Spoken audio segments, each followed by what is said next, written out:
Des Lensois physiques venus dans la même configuration que lors de leur premier déplacement cette saison à Bastia. On retrouve Morera à la lutte avec Elzéar. Et premier coup de sifflet de la part de Monsieur Kalt avec un coup franc de Jocelyn Blanchard. Attention au grand gabarit à Jacek Bak qui place sa tête au-dessus de la cage de Patrick Regnault. Toute la puissance est présente côté Lensois, des Lensois qui tentent de bousculer un petit peu les Sedanais avec ici Song, un très long ballon. Il y a Outaka qui est servi, Outaka qui part et l'accrochage après 9 minutes de jeu avec Charpenay. Monsieur Kalt va sortir immédiatement le rouge pour Johan Charpenay, dont c'était la première titularisation pour l'ex-Nîmois. Et c'est vrai que Charpenay est allé très fort sur Outaka. En plus, il était en position de dernier défenseur. C'est bien jugé, mais c'est malheureux pour cette formation sedanaise étriée. On vous le rappelle, le week-end dernier, 6 buts à 1 face aux Lyonnais à Gerland. Et Lens qui pousse avec Sibierski. Sibierski, on retrouve Bouba Diop qui tente sa chance et Regnault ici qui stoppe ce ballon. Les Sedanais enfin avec cette très longue touche de Ndiaye, le retourné de Cédric Mionnet et la claquette l'envolée de Guillaume Varmuz.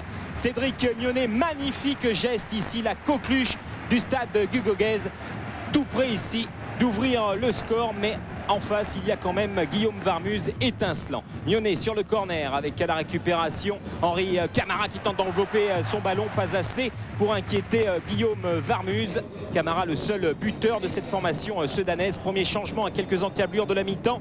Colli qui fait son retour remplacé par Meïté. Corner de Morera, le ballon insaisissable peut-être pour Song et l'ouverture du score à la 46e minute de cette première période pour Rigobert Song qui n'avait plus marqué dans notre championnat et pour cause. Il était parti depuis le 7 janvier 95. C'était avec Metz, avec Joël Muller, mais c'était face à l'Olympique lyonnais. 1-0 à la mi-temps pour cette équipe lensoise qui a eu quand même beaucoup de mal à trouver l'ouverture. Début de seconde période, on retrouve des Lensois un petit peu plus virevoltants avec ce centre de Cyril Roll et cette tête de Diop et Monsieur Kalt qui vient siffler, montrer le point de pénalty.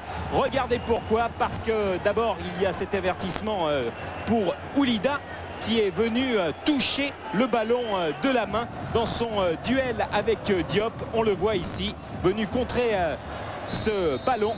Et en tout cas, c'est un pénalty avec Morera face à Patrick Regnault. C'est parti pour Morera et Regnault qui se détend pour stopper ce ballon puissant de Daniel Morera.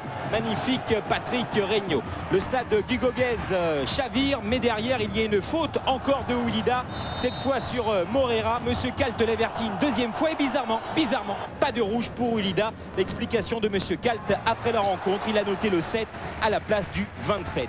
Le 7 justement, c'est lui, c'est Ndiaye qui tente sa chance sans pouvoir réussir. Morera pour Lens, des Lensois qui poussent à 11 contre 10 et cette magnifique reprise d'Antoine Sibierski passera à côté de la cage senadaise et on retrouve encore Lens et des Lensois dominateurs avec Meïté et la belle parade des 2 points, cette belle envolée de Patrick Regnault face à Meïté. Regardez, magnifique le jeune gardien de Sedan. Toujours 1-0 pour les Lensois.